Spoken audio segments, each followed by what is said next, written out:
Hello everyone, welcome to our channel. This is Srishti Agarwal. तो मैं आप सभी क्लास 9 के लिए लेकर आई थी सब्जेक्ट मैथ्स की वर्कबुक की सॉल्यूशन इंग्लिश मीडियम स्टूडेंट्स के लिए, जिसमें हमने वर्कशीट 11 तक सॉल्यूशन देख लिया है।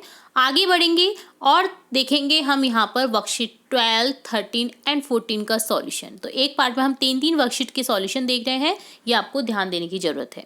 तो यहाँ पर सबसे पहले देखेंगे, स्टार्ट करेंगे वर्कशीट 12 का सॉल्यूशन, जिसमें समझेंगे क्वेश्चंस। तो सबसे पहले दे रखा है यहाँ पर observe the activities given below carefully. यहाँ पर ऑब्जर्व करना एक्टिविटी को जो आपको दे रखा है। तो देखिए एक्टिविटी फर्स्ट दे रखी है 2।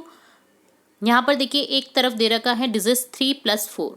तो देखिए 2 को पहले 3 से मल्टीप्लाई करेंगे, देन 2 को 4 से मल्टीप्लाई करेंगे। ठीक है, तो यहाँ पर इस तरह से विभाजित करके दिखा रखा है आपको। आंसर हो जाएगा यहाँ पर इक्वल टू 14। 2 × 3 + 2 × 4 = 6 + 8 = 14। एक्टिविटी 2 में दे रखा है a + b। a इस तरफ लिख दिया, a b इस तरफ से लिख दिया।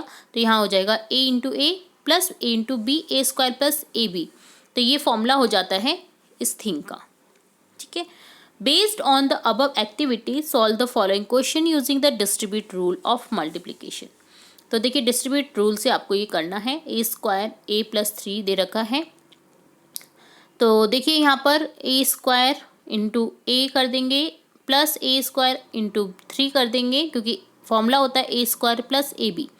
तो यहाँ पर हो जाएगा a³ + 3a²। इसी तरह से यहाँ पर नेक्स्ट सेकंड क्वेश्चन देखेंगे, तो जिसमें हो जाएगा 4 × 3a 4 × 5b। तो 12a + 20b हो जाएगा। p - q का हो जाएगा pq - q²। 3x - 6xy का हो जाएगा 9x - 18xy। -5 4y + 3 का हो जाएगा 20y - 15। ठीक है, तो सिंपल था। आपको यहाँ पर सिंपली मल्टीप्लिकेशन करके दिखा रखा है, एक्टिविटी दिखा रखी है, देन आपको आगे करना है। आपको फॉर्मूला अगर याद करना है इस एक्टिविटी का, तो ये होता है a² + ab। ठीक है, तो डन होता है वर्कशीट 12। अब देखेंगे आगे की वर्कशीट के सॉल्यूशन, वर्कशीट 13। फर्स्ट क्वेश्चन है, the value of 5xy / 5y is कितना हो जाएगा। तो देखिए 5 से 5 कट गया, y से y कट गया, x बचेगा। तो यहाँ पर ऑप्शन सी करेक्ट हो जाएगा। 7m² / 7 + 7 इज इक्वल टू कितना हो जाएगा, m²। The correct solution of 6pq / q is कितना हो जाएगा, 6p। 5x + y / 5x is equal to हो जाएगा x + y की। 5x से 5x कट जाएगा। 4x² + 3x / x is equal to हो जाएगा 4x + 3, क्योंकि x कॉमन ले लेंगे तो x कट जाएगा। तो यहाँ हो जाएगा 4x + 3। सॉल्व करना है 3x + 2y - 3x + 2y bracket में दे रखा है x - 4 / 3x + 2y। तो 3x 2y से 2y कट जाएगा, 3x + 2y कट जाएगा। तो यहाँ पर हो जाएगा answer x - 4। The value of 10x - 50 / 10 is कितना हो जाएगा, x - 5। x 10 को कॉमन ले लेंगे यहाँ पर, तो x - 5 बचेगा। तो x - 5 आंसर बचेगा, क्योंकि 10 से 10 कट जाएगा। The solution of 3p + q + xp + q / p + q कितना हो जाएगा। तो जब आप सॉल्व करेंगे इसे, तो देखिए p + q को कॉमन ले लीजिए। तो यहाँ पर 3 + x बचेगा। तो ऑप्शन सी करेक्ट हो जाएगा, 3 + x। ठीक है, the solution of z² + yz / z कितना हो जाएगा, z + y। Solution of 8a + 12b + 4 / 4 कितना हो जाएगा, 2a + 3b + 1, क्योंकि 4 को कॉमन ले लेंगे यहाँ पर। The value of x² - y² / 100 divide by x - y by 10 कितना हो जाएगा, x + y by 10। ठीक है, तो ये डन होता है। सिंपल था, आपको क्वेश्चंस को सॉल्व करना था। तो ये डन होता है वर्कशीट 13। अब देखेंगे वर्कशीट 14। तो समझेंगे यहाँ पर कुछ पॉइंट्स को। पॉलिनोमियल्स क्या होता है, algebraic expression in which the degree of each variable term is always whole number are called polynomial.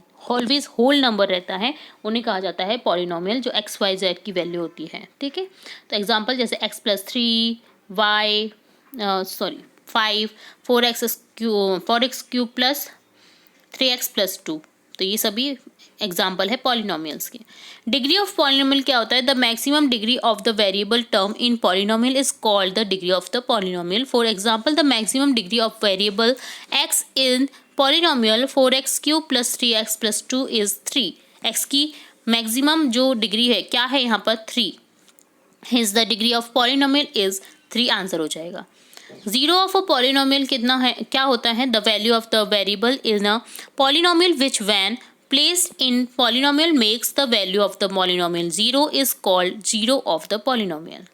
In the polynomial 3x + 2, by replacing the variable x with -2/3, the value of the polynomial become 0, hence the zero of polynomial is 2/3. ठीक है, तो 0 हो जाएगा इसका, तो ये 0 of polynomial होता है। अब एग्जाम्पल समझेंगे। Which one of the following is not a polynomial? तो पॉलिनोमियल क्या नहीं है यहाँ पर? 3x² + 1/x + 2, क्योंकि होल नंबर रहते हैं पॉलिनोमियल में, तो यहाँ पर देखिए ये होल नंबर नहीं है, पॉइंट्स में आ जाएगा यहाँ पर, तो यहाँ पर ये फर्स्ट ऑप्शन करेक्ट हो जाएगा। Right the degree of each polynomial, तो देखिए डिग्री यहाँ पर 3 है, यहाँ पर इसकी हो जाएगी 0, क्योंकि यहाँ पर दे ही नहीं रखा है x की value. Find the zero of polynomial x + 4 का हो जाएगा x + 4 = 0, x = -4 हो जाएगा। ठीक है, जैसे ऊपर दे रखा है आपको, तो क्या वैल्यू हो जाएगी? देखिए 3x + 2 = 0 करेंगे तो x की वैल्यू 3x = -2 और x बराबर हो जाएगा -2/3। तो इस तरह से आपको सॉल्व करना होता है जीरो ऑफ पॉलिनोमियल को, क्योंकि इक्वल टू में 0 मानना होता है। Find the zero of polynomial ax + d, तो ax + d = 0, x बराबर -d/a हो जाएगा। Find the value of polynomial 3x + 2 8x = 2, तो यहाँ पर 2 को मानना है x की जगह पे, तो यहाँ पर हो जाएगा 8, वैल्यू ऑफ पॉलिनोमियल आ जाएगा 8। ठीक है, तो ये डन होता है आपका वर्कशीट 14। नेक्स्ट इसमें देखिए 6 क्वेश्चन भी दे रखा है, यहाँ पर डन नहीं होता है, आगे भी वर्कशीट है। तो देखिए find the factor of the polynomial, factor निकालना है 12x² + 2x - 2। तो देखिए फैक्टर निकालने के लिए आप इसे सॉल्व करेंगे इस तरह से।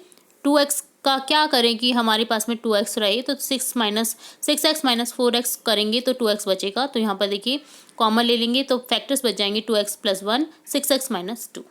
Find the value of k such that a zero of the polynomial 2x² + kx + √2 is 1। तो देखिए 2x² + kx + √2 = 0 मान लीजिए। अब देखिए x की वैल्यू दे रखी है यहाँ पर 1, तो यहाँ पर 1 को लेकर के हम सॉल्व करेंगे तो हमारे पास में आंसर हो जाएगा -2 + √2। Find the factor of polynomial 3x² - x - 4, answer हो जाएगा x + 1 3x - 4। ठीक है, तो -x के लिए हम यहाँ पर करेंगे 3x - 4x, जिससे बचेगा -x। तो ऐसी वैल्यू लानी होती है हमें कि ताकि हमें फैक्टर निकालने में आसानी हो जाए। तो -x कब आएगा? 3x - 4x करने पर। Find the value of p0 p - 1 in the polynomial px = 2x³ + x + 1। तो p0 देखिए x की वैल्यू को 0 मानना है आपको, तो हो जाएगा आंसर 1, p0 = 1, और p - 1 अगर मानेंगे तो p - 1 = हो जाएगा -2। ठीक है, तो इस तरह से आपको वैल्यू निकालनी थी यहाँ पर। तो ये डन होता है आपका वर्कशीट 14।